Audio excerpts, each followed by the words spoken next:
Hi friends, welcome to my channel. పిఠాపురంలోని అత్యంత పవిత్రమైన క్షేత్రాల్లో పాతగయ క్షేత్రం ఒకటండి. ఇప్పుడు పాతగయ క్షేత్రం గురించి మనం తెలుసుకుందాము. త్రిగయ క్షేత్రాల్లో పాతగయ క్షేత్రం ఒకటండి. బీహార్ రాష్ట్రంలో సిరోగయ, ఒడిశా రాష్ట్రంలో నాభిగయ, మన ఆంధ్ర రాష్ట్రం కాకినాడ జిల్లా పిఠాపురంలో పాతగయ క్షేత్రం ఉందండి.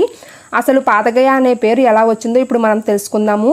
కృతయుగంలోని గయాసురుడు అనే రాక్షసుడు అనేక యజ్ఞాలు చేసి విష్ణుమూర్తి ద్వారా తన శరీరం పవిత్రంగా ఉండాలని వరం పొందుతాడటండి.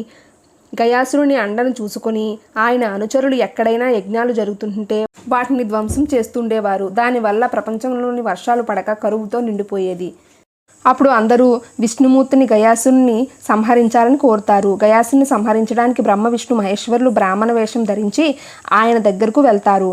అప్పుడు గయాసురుడు ముగ్గురిని నమస్కరించి ఎందుకు వచ్చారు అని గయాసురుని అడగగా, ప్రపంచమంతా సురక్షితంగా ఉండాలంటే నీ శరీరం మీద యజ్ఞం చేస్తే అంతా మంచి జరుగుతుంది అని అంటారు. గయాసురుడు దానికి అంగీకరించి యజ్ఞం చేయడానికి వీలుగా తన శరీరాన్ని అర్పిస్తారండి.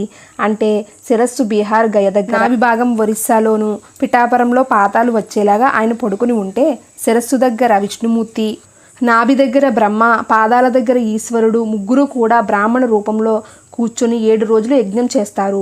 7 రోజులు కదలకుండా ఇలాగే ఉండాలి, కదిలితే యజ్ఞం ఆగిపోతుందని చెప్తారటండి. ప్రతిరోజు తెల్లవారుజామున కోడి కూస్తుంది. అలా 7 రోజులు పూర్తి అయిన తరువాతే మీరు లేవాలి అని గయాసుడికి షరతు పెడతారండి.